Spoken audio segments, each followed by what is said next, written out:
Hello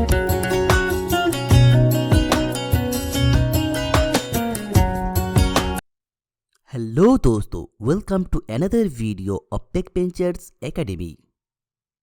अब तक हमने एक्यूट एंगल के लिए ट्रिगोनोमेट्रिक रेशियोज के बारे में सीखे हैं। इस वीडियो में हम रेडियन मेजर के सहारे ट्रिगोनोमेट्रिक रेशियोज के डेफिनेशन को किसी भी एंगल के लिए एक्सटेंड करेंगे और इसके सहारे ट्रिगोनोमेट्रिक रेशियो से ट्रिगोनोमेट्रिक फंक्शंस को डिफाइन कर पाएंगे। बहुत सालों पहले एक ग्रीक मैथमेटिशियन हिप्पारकस ने नोटिस किया, कोई भी राइट ट्राइंगल के एक्यूट एंगल के रिस्पेक्ट में ट्राइंगल के साइड्स के रेशियोज साइड्स के लेंथ के ऊपर डिपेंड ना करके एक्यूट एंगल के ऊपर डिपेंड करता है। और इसी तरह से उन्होंने बहुत सारे ट्रिगोनोमेट्रिक रेशियोज निकाले। अब क्योंकि हिप्पारकस ने पहली बार ट्रिगोनोमेट्री के कॉन्सेप्ट को इंट्रोड्यूस किया था, इसीलिए हिप्पारकस को फादर ऑफ ट्रिगोनोमेट्री बोला जाता है। ट्रिगोनोमेट्रिक रेशियोज के डेफिनेशन कुछ इस प्रकार है: the ratio of the sides of a right triangle with respect to the acute angles are called trigonometric ratios. There are 6 trigonometric ratios: sine theta, cos theta, tan theta, cosec theta, sec theta, cot theta. सबसे पहले हम एक initial side OC लेंगे।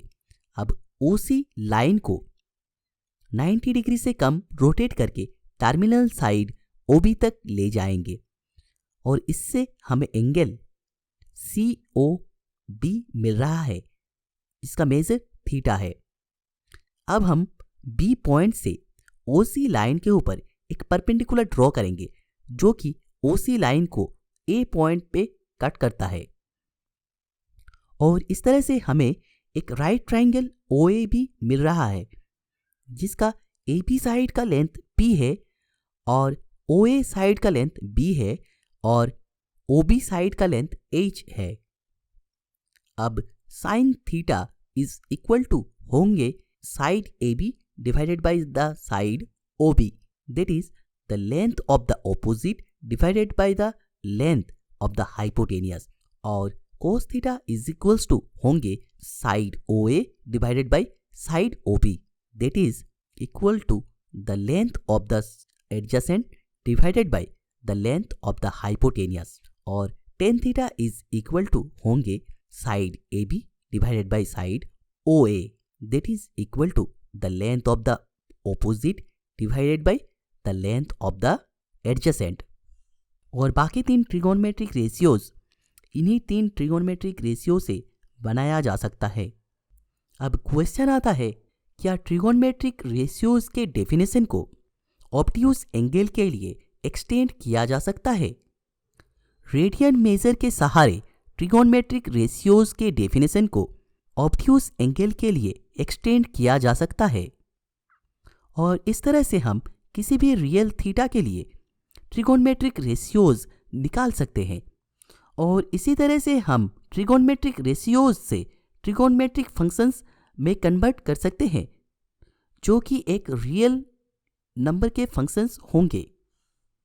अब हम trigonometric ratios के definition को obtuse angle के लिए एक्सटेंड करेंगे। तो इसके लिए हम सबसे पहले लेंगे एक 2 डायमेंशनल कोऑर्डिनेट प्लेन और इसमें हम लेंगे एक यूनिट सर्कल जिसका सेंटर ओरिजिन पे है। अब ये सर्कल पॉजिटिव एक्स एक्सिस को A पॉइंट पे, पॉजिटिव वाई एक्सिस को B पॉइंट पे, नेगेटिव एक्स एक्सिस को C पॉइंट पे और नेगेटिव वाई एक्सिस को D पॉइंट पे काट करेगा। अब क्योंकि ये सर्कल यूनिट रेडियस का है, इसका मतलब है A का कोऑर्डिनेट होगा 1,0, B का कोऑर्डिनेट होगा 0,1 और C का कोऑर्डिनेट होगा -1,0 और D का कोऑर्डिनेट होगा 0,-1। अब हम इस सर्कल के ऊपर एक पॉइंट P लेंगे जिसका कोऑर्डिनेट है A, P और AP आर्क का लेंथ है x। Now according to the definition of radian measure, एक यूनिट सर्कल के ऊपर x लेंथ के आर्क सेंटर O पे x रेडियन एंगल बनाता है। Therefore angle AOP is equal to x radian होंगे। अब हम P पॉइंट से x एक्सिस के ऊपर एक परपेंडिकुलर ड्रॉ करेंगे और ये परपेंडिकुलर x एक्सिस को M पॉइंट पे कट करता है और इससे हमें एक राइट ट्राइंगल OMP मिलता है। नाउ लेट इस ट्राइंगल में PM साइड का लेंथ है B और OM साइड का लेंथ है A और क्योंकि OP यूनिट सर्कल का रेडियस के बराबर है तो इसका लेंथ होगा 1 unit. Now according to the definition of trigonometric ratio sin x is equal to the length of the opposite side divided by the length of the hypotenuse. और यहाँ opposite side का length है b और hypotenuse का length है 1, that is sin x is equal to b by 1, therefore sin x is equal to b होंगे। ठीक इसी तरह से cos x is equal to the length of the adjacent divided by the length of the hypotenuse. और यहाँ adjacent का length है a और हाइपोटेनियस का लेंथ है 1, therefore cos x is equal to a होंगे। अब क्योंकि ट्राइंगल OMP एक राइट एंगल ट्राइंगल है तो यहाँ हम पाइथागोरस थ्योरम अप्लाई कर सकते हैं और therefore a square plus b square is equal to 1 होंगे।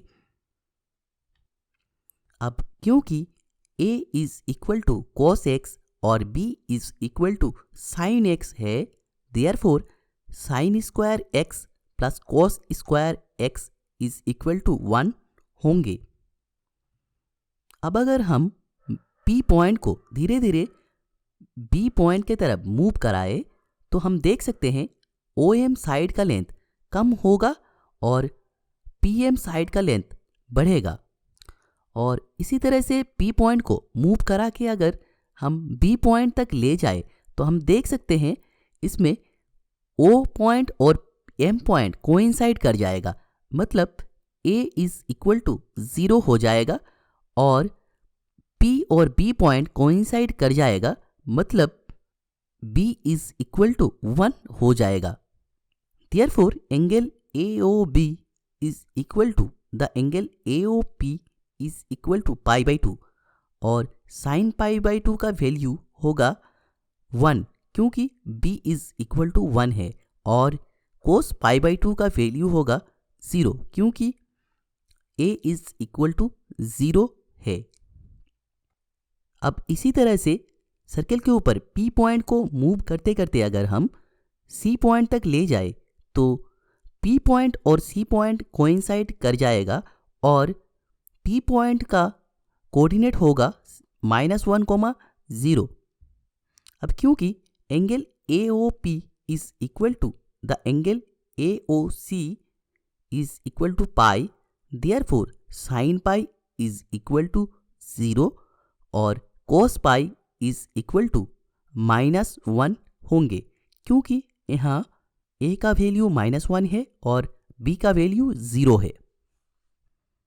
अब इसी तरह से P पॉइंट को थर्ड क्वाड्रेंट में मूव करते करते अगर D पॉइंट तक ले जाए तो P और D पॉइंट कोइंसाइड करेगा, तब B इज इक्वल टू -1 और A इज इक्वल टू 0 हो जाएगा।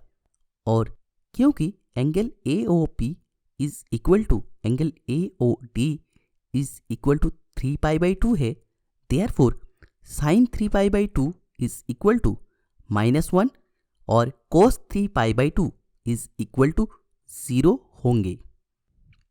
ठीक इसी तरह से सर्कल के ऊपर P पॉइंट को मूव करते करते अगर A पॉइंट तक ले आए तो जब A और P कोइंसाइड करेगा तब P का कोऑर्डिनेट होगा 1, 0। Therefore angle AOP is equal to angle AOA is equal to 2 pi and sine 2 pi is equal to 0 and cos 2 pi is equal to 1 होंगे। अब अगर हम इस यूनिट सर्कल के ऊपर आर्बिट्री पॉइंट P को complete revolution they, that is अगर 2 pi radian rotate कराए तो ये पॉइंट फिर से सेम जगह आ जाएगा। और ये इम्प्लाई करता है एक्स एंगल के साथ अगर हम 2 पाई के कोई भी इंटीग्रल मल्टीपल ऐड करें तो साइन और कोसाइन फंक्शंस के वैल्यूज चेंज नहीं होंगे, सेम रहेंगे। That is sine of 2n pi plus x is equal to sine x for all n belongs to the set of integers, और cos of 2n pi plus x is equal to cos x for all n belongs to the set of integers. अब क्योंकि x is equal to 0 और pi में sign का value 0 होता है, तो अगर हम sign 2n pi plus x में अगर 0 पुट करते हैं तो हमें मिलता है sine 2n pi is equal to sine 0 is equal to 0। और इसी में अगर हम x is equal to pi put करते हैं तो हमें मिलता है sine of 2n pi plus pi is equal to sine pi, that is equal to sine of 2n plus 1 into pi is equal to 0। तो हम देख सकते हैं पाई के इवन और ऑड इंटीजर मल्टीपल में साइन का वैल्यूज 0 हो रहा है, मतलब पाई के किसी भी इंटीजर मल्टीपल के लिए साइन का वैल्यूज 0 होगा। Therefore sine x is equal to 0 implies x is equal to n pi और n बिलोंग्स टू z। ठीक इसी तरह से cos x is equal to 0 imply करता है x is equal to 2n plus 1 into pi by 2 for all n belongs to z। क्योंकि sine function का value सिर्फ थीटा इज इक्वल टू 0 और पाई में ही 0 होते हैं, और कोसाइन फंक्शन का वैल्यू पाई बाई 2 और 3 पाई बाई 2 में ही सिर्फ 0 होते हैं। तो अब तक के डिस्कशन में हमने देखा कोई भी रियल नंबर x के लिए साइन x और कोस x का वैल्यू एग्जिस्ट करता है, और एक रियल नंबर के लिए साइन x का एग्जैक्टली एक ही वैल्यू रहता है। तो देयरफॉर हम एक फंक्शन डिफाइन कर सकते हैं set of all real number से रियल नंबर में, that is f of x is equal to sine x for all x belongs to r, और ये फंक्शन वेल डिफाइंड फंक्शन होगा। सिमिलरली और एक function g of x is equals to cos x for all x belongs to r, ये भी एक well defined function होगा। और sin x और cos x फंक्शंस का रेंज होगा closed interval -1, 1। Thank you for watching this video. I hope you enjoyed the video. Keep watching Backbenchers Academy for more such videos.